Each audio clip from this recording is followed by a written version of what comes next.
Hey, welcome back to the channel, and today we are doing a unique video.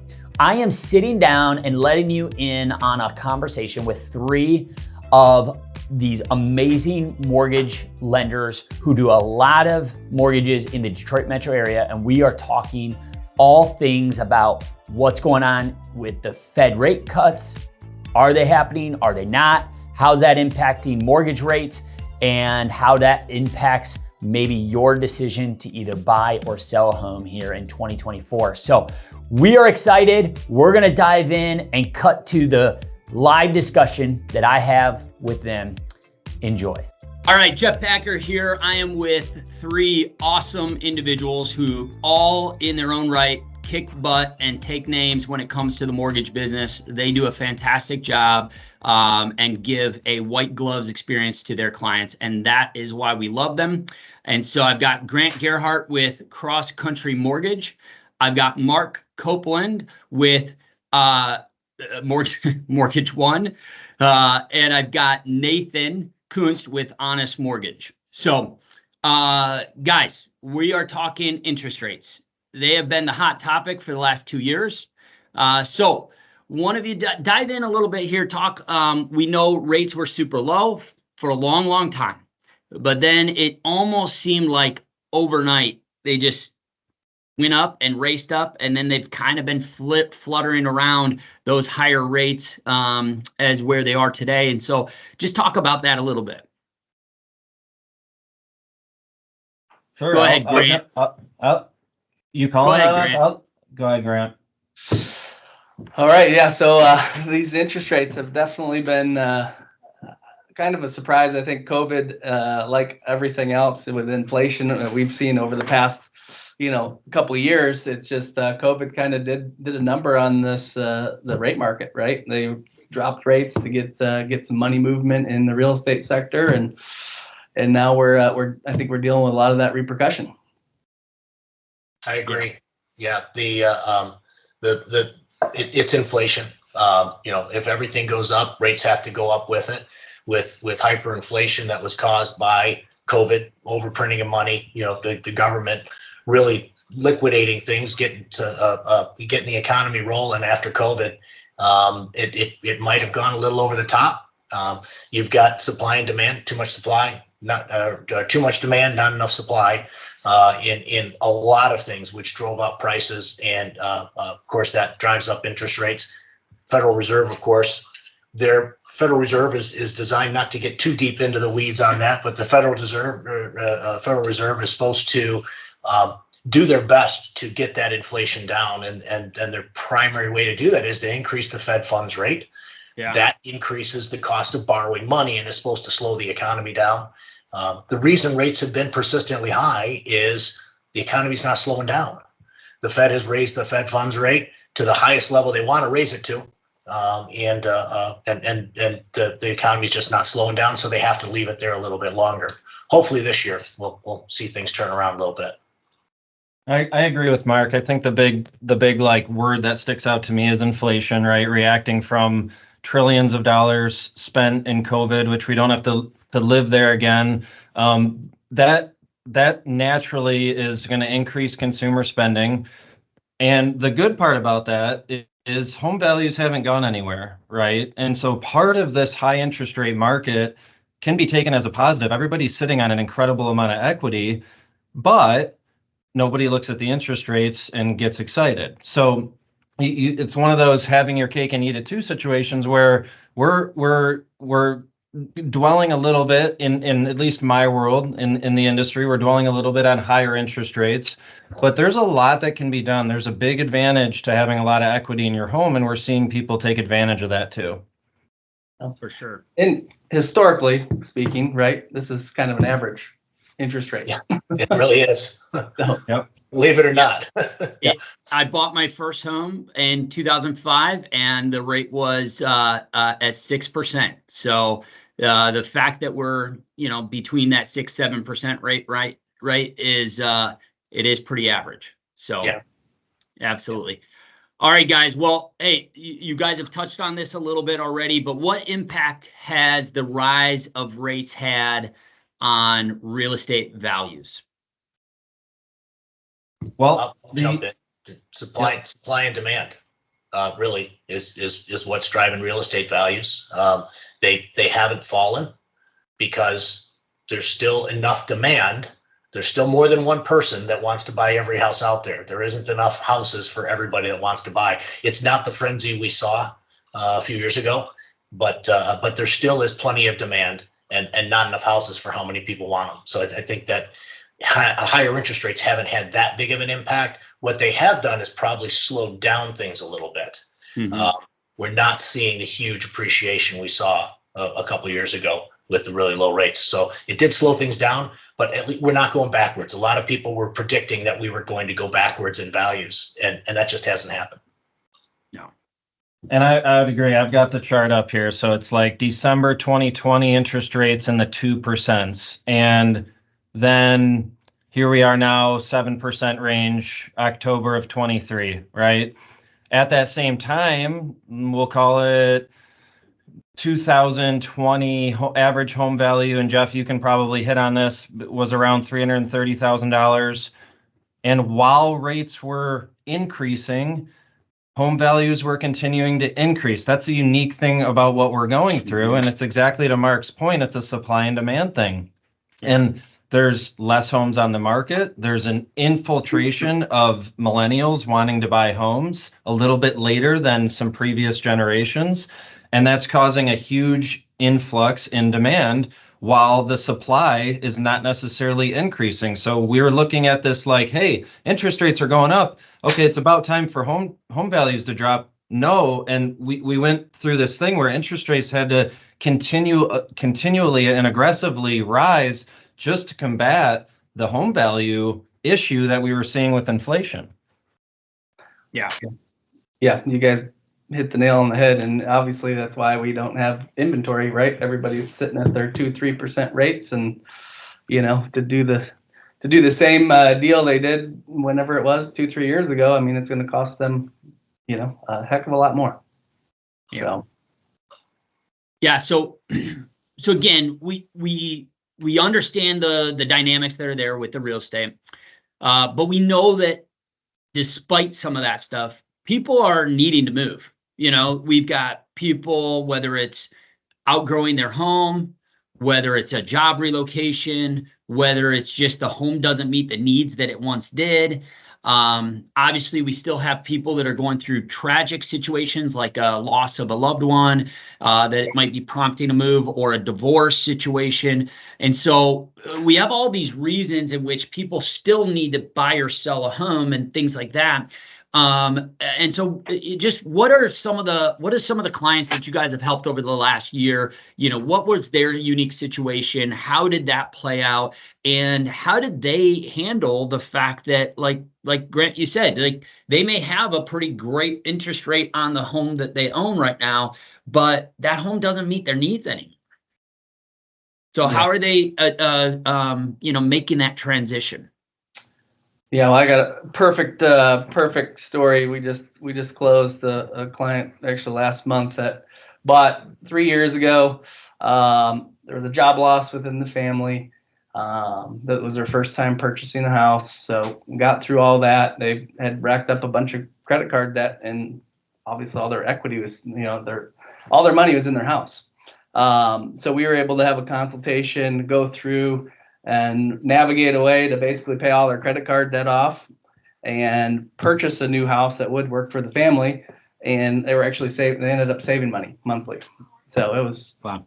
And moved up, they bought a bigger place. So yeah, to Grant's point, people are using that, we just talked about the home values rising, and all of a sudden people have 100, 150, 200,000 of equity in their house. And yeah, their new house payment is going to be higher, but as he pointed out, their monthly outgoing may be lower. If you use that equity in that house to pay off your student loans, pay off the credit card debt is like averaging over 25% now. It's asinine, right? So wow. paying off that high interest debt, you might pay off your car loans, and you're going into this new house at a higher mortgage, maybe even a higher balance, but because of the unique mortgages are the only things that are termed to 30 years normally, right? Of course, we offer a wide range of terms, but when it's amortized on 30 years, that debt can really be spread out to make somebody's financial situation much simpler, much more peaceful, and really a lot wiser, because if you're pushing debt out with, as we've seen, inflation, that debt is going to be less of a problem on a 30-year amortization than it is on a crammed short credit card that's due next month and has a 25% interest rate. Interesting. Yeah. That's interesting. And hopefully people that get into those situations wind up not getting into that same credit card situation the next time around, is the hope, of course, right? That, Yeah. That history doesn't just repeat itself and they get themselves the same. But Right. you know, it's hard to hard to tell some people sometimes. Yeah. Right. Well, and Jeff, you can talk to this, but like I think a lot of people view a home and a mortgage as a financial transaction, but it's much more than that, right? Like I remember I bought 3 years ago, and in my mind, I'm like, home values are high. Home values are crazy high right now. I shouldn't do this. I shouldn't move. But I took my kids to the house. We went on a showing. They ran around the place. They ran around the yard. And I said to myself, like, this is where I want to raise my family for the next 20 years. And so, yes, I'm not suggesting to ignore the finances, because it's important. We need to be wise about that. But it's a much bigger purchase. You're going to be there for the majority of your life in a lot of cases. Where do you want to raise your family? And how big of a weight does that play on your decision making? Yeah, well, and I think all of us can attest to we all are married men who have kids, and it's a short period of time. Mark can probably tell us more so, right? Adults. Yeah, as you've been launching. My youngest is 20. Yeah. My oldest is 30. But I'm a grandpa. It goes by so quick. And oh, no kidding. And so I think to your point, Nathan, I mean, when my wife and I chose to build the house that we built back in 2017, I mean, we did that with the aspect of, this is where we want to raise our children. And if we're going to be there for, 15, 20, 25 years, like, even back then, we looked at it as like, you're paying a premium to build. We wanted a particular lot, so we knew that we were paying a premium on that lot. We knew the house probably wouldn't appraise, yet we didn't care because we were in it for the long haul. And gosh, man, if I only knew now what I knew then, I mean, my house has literally almost doubled in value in the time that I've owned it.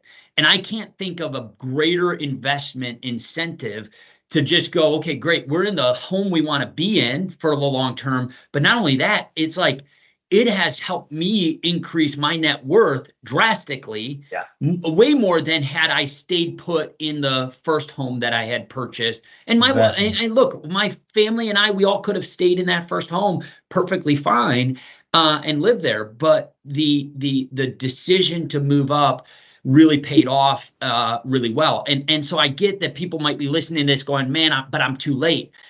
I don't think they are, because again, like what we're talking about, the supply is still at an all-time low. That problem isn't going to be solved anytime soon.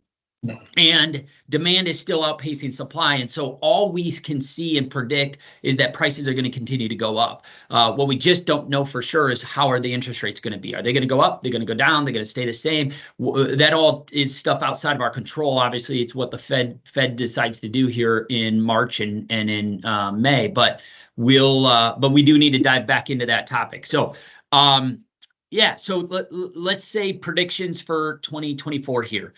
There was a lot of really positive predictions by a lot of really smart people earlier this year.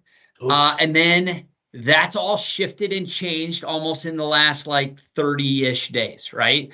Yeah. So dive in, guys, talk about the predictions and what people are saying now that we're deeper into the new year and we've got more data in front of us. It's a developing story, really. Yeah. It's every time any economic data comes out, the 3-letter words, the CPI, the PPI, all that stuff. The Fed is doing their job, as I talked about earlier. They're doing a fantastic job, I think. They've raised rates to a level that is not crashing the economy. They've been talking about a soft landing for a year and a half. And the longer we get into this, the more it looks like we might have that soft landing, which would be awesome for everybody to not have a recession. So as I think they're at their highest rate they're going to be. I don't think the Fed's going to raise, my personal opinion, I don't think the Fed's going to raise rates any higher. I don't think they will start dropping rates. I'm guessing probably third quarter would be the earliest. But that's, everybody was saying March before, and then they were saying May, and now May's off the table. So it's all data dependent. And I think, Jeff, you were talking about earlier, the interest rates we can't control. We can't control what the interest rates are. And there was a saying early on when rates really went up high, marry the home, date the rate, right? Which is kind of cheesy, but that's really what it's all about. Is if you want to buy a home, go buy a home. Obviously, you got to be able to afford it at these rates. But the beauty is, once you buy the home and you secure that rate, your rate's not going up. But you do have the opportunity for it to go down later if rates go down. So, I know I jumped over something, but I think rates should start coming down later this year, probably into next year. I'm hoping. My hope would be we get to see something in the fives next year. But we'll leave the discussion for what that's going to do to home values for later. Oh man, yeah, that in and itself will cause really big problems as well. As far as the supply and the demand. That's why to buy now. but Nathan, what do you think? What do you think is going to happen here 2024 with what you guys are hearing regarding the Fed rate cuts or keeping them the same? And what do you think? Yeah, I think let's back up real quick and just say, like, a prediction is just that, a prediction, right? And so it's just, if you're looking at predictions for the stock market or an interest rate, you should be like, chewing the meat and spitting out the bone. Like you should not be making a massive life decision based on predictions. You should look at the here and now. Am I comfortable? Is this affordable for me and my family? And then you move forward into that. And as Mark said, it can always get better when you're in that fixed rate. That's the good news. It's not going to get worse. But I think a lot of mortgage lenders, a lot of loan officers were selling people on whatever the Fed was saying, and this is the prediction. And we see all sorts of economic happenings, all sorts of, as again, Mark, the CPI data is coming in and the inflation data is coming in a little bit worse than they expected. The jobs data, it all plays a role, but we can get really technical about it, or we can just say that we don't really know what's going to happen. And that's the camp that I live on. I don't think that I think it's part fun and part wise to look at what we think is going to happen, but I would not buy a home based on what rates might do in the next 6 months. Now, I'm a believer in that they're not going to be cut in March and then May as well. I just don't see that happening anymore. I get the inboxes every morning with all the technical guys, and they don't see anything happening at least through May, and they're saying what Mark said, maybe third quarter. Again, if I had to make a prediction, I don't think they're dropping third quarter either. I think home values and I think the demand is so high.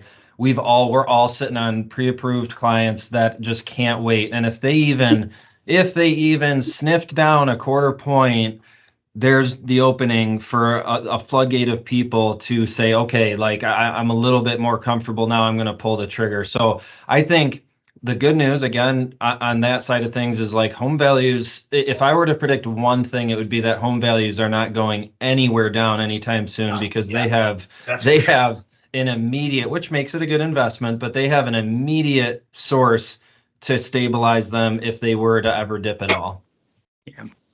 Yeah, Nathan, you hit that right on, because I don't. Again, who am I to predict what's going to take place in the mortgage rate market? But for somebody that has to live, you have to live somewhere, right? You're either going to rent and pay 100% interest, or you're going to, buy a house and secure an investment and based off of the stats, you're going to make money on that property because of the supply and demand issue. So yeah, everything's been so bounced back and forth as the going down, going up, going down, based off of the inflation numbers. I mean, they're wanting to slow the economy, so I think it's going to continue to stay kind of where we are, just going up and down a little bit here and there. But yeah. Yeah, and I think, I know I've talked to all of you guys about this ad nauseum, and I think it's probably worth us just, kind of ending and landing on this discussion. But, at the end of the day, how is this going to impact the home buying process for buyers as we go through this? Because you guys have all hinted at it about what's going to happen if these rates do drop. And how the competition in the marketplace is gonna look, and I think we can foreshadow that because we can predict what that's gonna look like because we saw it happen in 2020, right? And so so I don't want to be the one to obviously, like, I feel like I could easily talk to that, but I want it to be from you guys. But just what if you were to give somebody advice in terms of they're pondering it, right? Like they maybe are putting themselves in a better financial spot, or to Grant's point, they're sick and tired of paying 100% of their money each month to a landlord and making them rich instead of building net worth in their own bank accounts. So just as you're thinking about those people, or those people that are move-up buyers that are thinking about selling their home that they're uncomfortable in right now, the only thing that's comfortable about that home is the interest rate that they have on that. Otherwise, everything else is uncomfortable. Like, what advice would you guys give to those people as they're maybe listening to this and wishing that you guys were going to tell them that there was going to be 4%, 3% interest rates around the corner? What can you say to them that will help them make a better decision in 2024? Yeah. Well, I think number one, sit down with any of us three professionals to not just, sell you a mortgage like any guy would do. Sit down and actually look at a financial plan, right? Let's go through what you have in debt, how much equity is in your property, and then let's sit down and structure something so that it does make sense, because 99% of the time it's going to make sense to move up or to buy your first house. But yeah, sitting down with a professional like us three, you're gonna see what we go through, and then leave the office with some goals and hopefully purchase sooner than later, because as we're already seeing this year right now, guys, I thought we had a longer period of time here, but we're starting to see the multiple offers, the appraisal guarantees, the crazy offers that are going out there. And there's not a whole lot of them yet, but 5, 6, 7, 8 on specific houses. I know on others more, but it's time is of the essence. And before these interest rates do go down, if they do, it's just going to be even worse. So. Yeah, I agree with Grant there that if somebody is, and I've told people this for years, and I told this to my own kids when my son bought his first house, when he said, "Dad, I want to wait a year. I want to wait a year after he graduated college, engaged." He said, "I want to wait a year. We're just going to rent for another year." I said, "No, you're not." So I said, because you're going to want to buy a house next year. Why would you wait another year? You can do it today. You have the money, you have a good job, you can get approved. Why would you lose 1 year of appreciation in doing this? So, and then of course, so they bought that house. 4 years later, they went and bought their next house in 2022, just before rates started. They bought in April, so rates were still in the 4% range. They hadn't really jumped too high, but they went and bought their next home because my daughter-in-law was pregnant, and they had $100,000 equity from the sale of their last house in like 4 years. It was crazy. Their house went from 200 to 300,000 in the span of 4 years, And they were like, thanks, Dad, for telling us that you got to do it. So if you think you want to own a house anytime in the next year to two, and as long as you're prepared, of course, if you think you want to own a house in the next year or 2 or 3 or 5 years, at least talk to one of us. Talk to anybody that's a professional that can guide you along the way. We all have clients that we've been working with for 2-3 years that they pop their head up every now and then, or we reach out every now and then just to see how things are going. And then all of a sudden they're like, I was just thinking about it. So it doesn't matter to us if it's you're calling us because you got to make an offer tonight, or you're calling us because you're just exploring. You want to see what's next. You want to see what you want to do.